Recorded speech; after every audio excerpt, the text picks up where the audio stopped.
I'm Phoebe Wild for BGG News, and I'm at BGG.CON 2015 with Morgan from Mayfair Games. Hello. And he's going to tell us about King Chocolate. King Chocolate.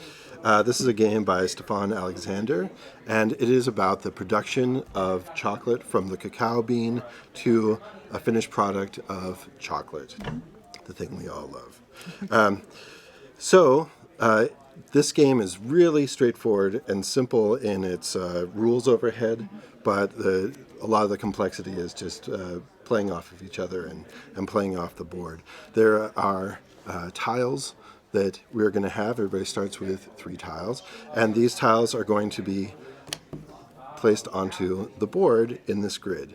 And so on your turn, you place a tile from behind your screen, and then you have 3 action points to spend, and they can be to drop a guy into an empty space, and then you populate the space with cubes, or you can move cubes from one area to another area, and each one of these areas represents a different stage in the production of chocolate. So you start with pods, and you go to beans, the roast, the nibs, the liqueur, and then finally the chocolate itself.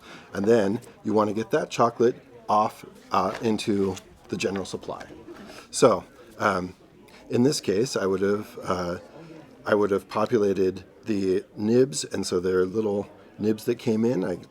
When I opened my business, I got some from offshore markets, and then now I can move these onto different areas in the board. The 4s would then go to the 5s. So if I wanted to, I can move 2 of these cubes over here, and then I would get $1 for each one that I moved. The object of the game is to have the most money at the end. So obviously you want to try to move as much as possible. There are many, because of it is a chain of production, and you only have 4 meeples to control various aspects of this production chain, you are not going to be able to have a complete vertical monopoly. So you need to use the cubes that other people have produced.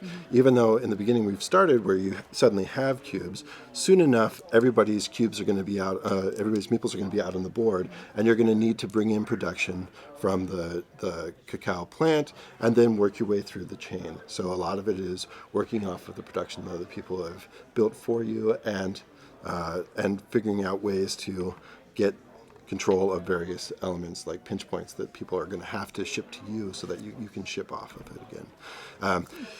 You get points based on everything that you move, and that is either from your space or from neutral areas, and when you move from other people's areas, they get money from the bank. Okay.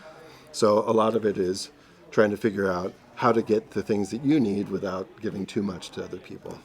And then, mid-game, then all of a sudden you can start creating larger areas or move to different points within the production cycle, and you can move your workers around to other places that you're building.